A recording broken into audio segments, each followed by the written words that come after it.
are you going to have enough assets there to be able to cover you through retirement? Yeah, So this really is where important. being forward thinking comes into play. Having a trusted advisor by your side. A lot of people think, I took care of my budget. I did all that on my own Yeah. during my working years. Do I need an advisor?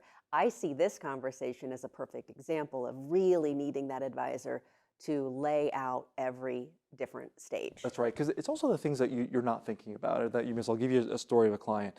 They were new to our firm. This happened before being at our firm. The husband passed away. His wife was the primary beneficiary. So husband passed away, $1 million IRA, wife was the primary beneficiary. We don't know if it was grief.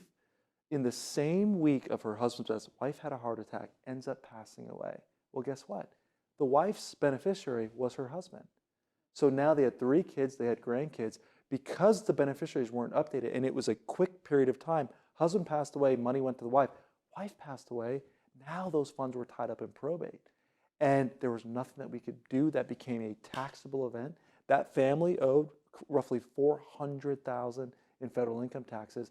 It could have all been avoided just by making sure that the beneficiaries were updated. And this is why I know that there may be a lot of do-it-yourself investors out there, but it's so important to make sure, Amy, that even if you're a do-it-yourself investor, is there something you're missing?